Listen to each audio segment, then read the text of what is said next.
buying approximately 9,582 HBAR tokens right now can set you financially free. No, I'm not kidding, but I know the first question you're asking, how has this guy come up with this crazy abstract number? Well, the reason being is because right now at the price of about 5.22 cents, it's approximately $500 US. That is the reason why, but the main number we need to focus on right now is the $500 US, okay? And why now? Why am I talking about this number buying now, and why have I come up with this, strange number? Well, because 2025's potential plus some of the upcoming events, particularly Event, will allow you to get in a lot cheaper, and ultimately this can lead to serious gains. And I know most people out there don't have more than $500 or around that level to invest in any single project at any one time, right? Just because things are really, really hard right now. So I thought this number is actually probably around about what most people are looking at in terms of what they can invest at least in one single investment, okay? But I know, all right, and you've probably heard this a million times, why HBAR? Now, we've all heard people talking about HBAR. What makes HBAR different to any other cryptocurrency? Well, you can just easily assume at the end of the day that it's just like any other network, can't you, right? So it processes transactions on a type of ledger. It's 33% secure. We always hear about BFT secure, right? Runs applications, EVM especially as well, and has some great partners. But in this day and age, that's typical for most projects. So Kyron, why do you talk about HBAR, right? And actually, this was a really good thought exercise for me to bring it to you because I actually wanted this myself, right? And this is how it differs. Now, obviously, I can't have a million things on the screen. These are just some of the most prominent, right? The first thing is, it is the only hash graph. The hash graph itself, the technology behind Hedera, the DLT, similar but different to a blockchain, more akin to a DAG, was created by the founders of Hedera, Lehman Bard. And it was under a patent for about 3 years, meaning that no one could steal it. They created it, no one could steal it, therefore they have the defensibility. They have it. They're too far ahead for anyone else to copy it right now. And they are making steps towards sharding the network and making it more decentralized. So they are leaps and bounds ahead of anyone else, all right?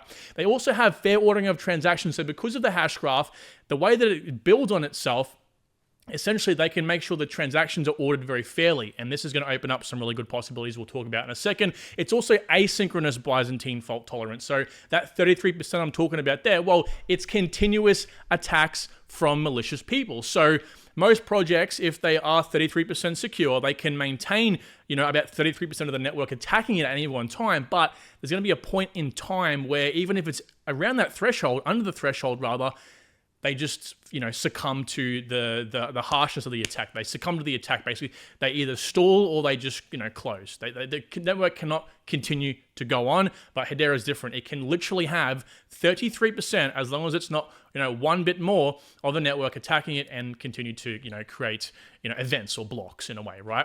It's also super fast because obviously the way the hash graph is created, similar to a DAG, you can just it was a lot faster than the blockchain. Moral of the story. I don't want to get too technical with you guys. I've made a video on the tech. You guys can go ahead and watch if you were curious. But this is like the base level of Hedera, right? Without tampering. They haven't sharded. There's no modular design. It's just stock standard, right? Just like a stock car. And, Hedera right now is looking at ways of boosting this even more by adding things, sharding the network, so on and so forth. It's also very lightweight, okay? So I remember Lehman said in one of his videos probably, years ago now that essentially, when you run a node on the hash graph, you don't actually have to have the whole history of it because pretty much the events or the blocks themselves, have the whole history of the network. If you're a node, you can actually just look at maintaining the current sort of hash. It's called a hash graph because it looks like a hash graph, right? A graph of hashes. So you can just maintain that graph of hashes so it prunes itself. So you don't have to store the bottom stuff. Okay, so as more information comes through, the previous stuff drops off. So it can be very, very lightweight. It also has enhanced staking benefits. So I'm not going to get too far into this, but essentially, you don't have to actually stake to a node, or when you want to use an application and you have to stake to unlock the access or the features of that application, you can actually stake to it while maintaining custody of your tokens. So it's very secure. If that application was ever hacked, you're not going to lose your funds. It's very cool. Not many applications or networks rather do this, okay? And it's also got community-driven rewards, meaning the staking mechanism on it, when you earn rewards, that only is ever actually activated when the community itself donates to that staking account. Otherwise, there's no staking, right? So it's very community orientated, and it's just a very, very awesome feature that I really love, right? People have to obviously sacrifice their staking to do that, but obviously, it's very sustainable, right? So we'll talk more about this in just a sec, but first of all, the fair ordering. What does it do? Well, it enables games to be played on the network, right? Obviously, I can't say I shot you before you shot me, even if I pay the network more money. Okay, so it's very important. Also, ABFT or asynchronous Byzantine fault tolerant. Again, liveliness under continuous pressure from, adversaries. Also, it's very fast, so you can have like IoT, supply chains, and obviously, as I said before, more room to grow. It's stock standard right now. It's also lightweight. Again, you can have multiple devices running the network, at least eventually. Staking, again, safer applications, at least safer for the customer, you and I, for example, and rewards, very sustainable, okay? So let's talk a little bit now about why it really is different from the rest, and we'll kind of tie this in towards the end, and why I think buying right now-ish is a very, very good time, specifically because of this. So I do apologize. Obviously, you can't see the full screen itself. I will read it off for you. I just obviously didn't want to have just a blank screen, right? So the really interesting thing about Hedera is there is a whole other side people don't give them enough credit for that I really want to make very, very clear. And this is what I think really pushes Hedera away from its competition, right? So essentially, it separates it from the rest because the partners and governing council are really, really unique. Specifically, the partners are leaps and bounds ahead of most other networks. Now, obviously, there are cryptocurrencies out there that do have a really strong list of partners, but the governing council is what separates Hedera. Now, of course, if you don't understand what I mean by governing council, if you're not familiar with Hedera, I do have a full breakdown on this. Again, I'll link it at the end of this video, right? So, this is what we see with traditional type of crypto governance, which I actually hate, to be honest with you, and this is why. The benefits are that, you sound more decentralized and democratized. Cool, right? You also have a public record of proposals and voting, which is nice and fair, which is good, but there's a lot of downsides, right?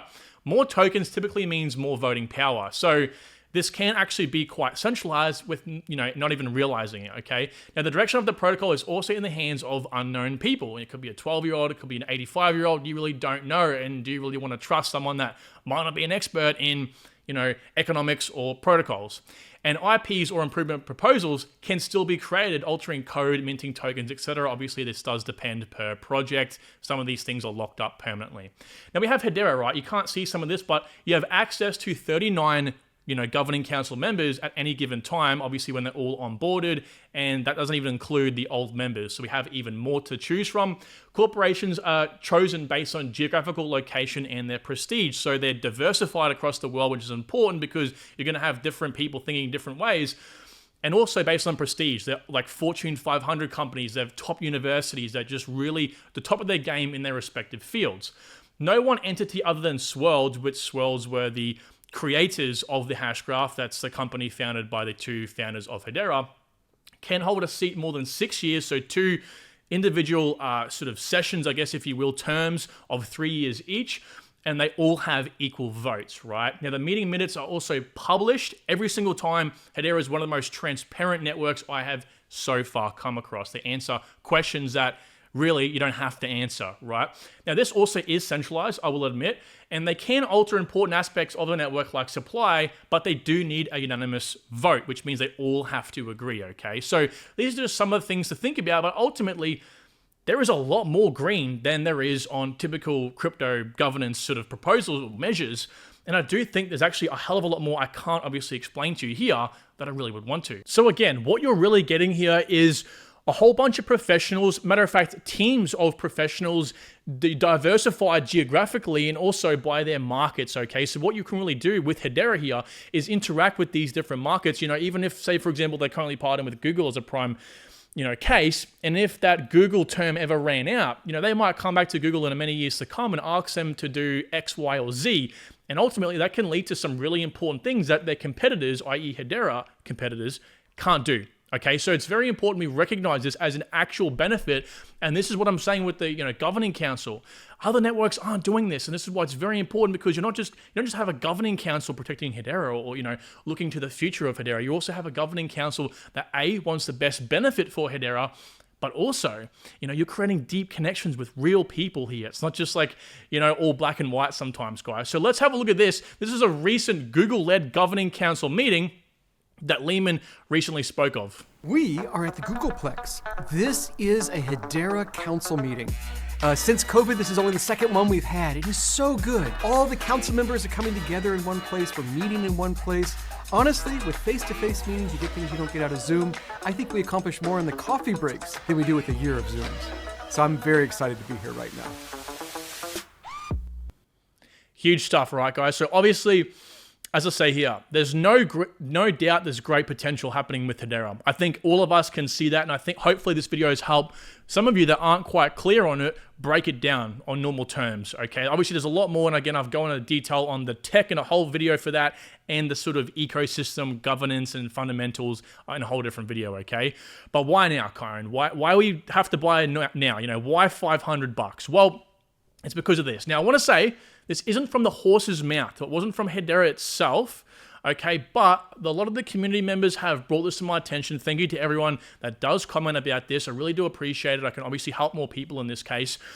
And so Token Unlocks apparently says there is a large unlock happening on the 1st of June, right, this year. So we have about 2.5% of the tokens going into circulation, but the main factor we have to look at here is the 1% coming from the purchase agreements. This is like unlocks happening, so people will have access to their tokens. That is quite a large amount of the total, you know, 1% is actually quite a lot, okay? So I want to stress that we might not see any price, and I'm gonna guess we won't see any price action because these guys aren't going to want to sell their tokens. These guys are people that have been holding their tokens for many years now, and they're going to want to hold them at least until 2025 when they can make a decent return on investment.